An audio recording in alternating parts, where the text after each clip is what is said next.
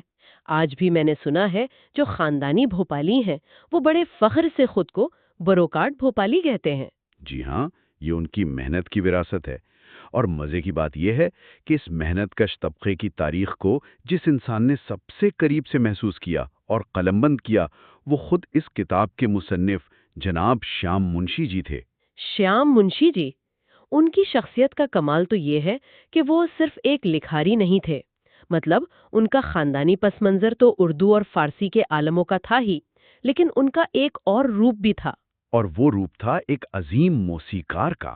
ہاں، میں نے پڑھا ہے کہ وہ باقاعدہ پدم شری استاد عبداللطیف خان صاحب کے شاگرد تھے۔ بالکل، اور انہوں نے صرف موسیقی سیکھی اور سنی نہیں، بلکہ انہوں نے اپنے ہاتھوں سے ساز تخلیق کیے۔ انہوں نے لطیف سارنگ، ہنسا وینا اور یہاں تک کہ دنیا کی سب سے چھوٹی سارنگی تک بنائی۔ یہ بڑی حیرت کی بات ہے، ایک تاریخ دان جو موسیقی کی گہرائیوں کو بھی جانتا ہو، اس کا تاریخ کو دیکھنے کا نظریہ کتنا مختلف ہوگا۔ بہت مختلف۔ میرا ماننا ہے کہ ایک روایتی مورخ تاریخ کو صرف جنگوں، تاریخوں اور اعداد و شمار کی نظر سے دیکھتا ہے، کاغذ پر لکھے خشک حقائق۔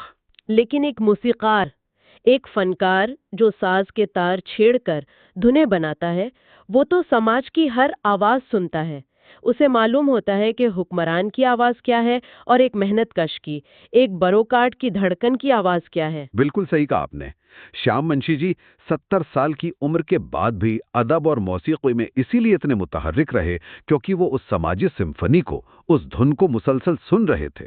اور شاید یہی وجہ ہے کہ ان کی یہ کتاب بھوپال صرف نقش قدم رہ گئے، محض ایک کتاب نہیں لگتی، بلکہ ایک پورے شہر کی سانس لیتی ہوئی ایک زندہ دستاویز محسوس ہوتی ہے۔ تو آج کے اس طویل اور شاندار سفر سے ہم نے تاریخ کے کتنے ہی پوشیدہ ورق الٹے ہیں۔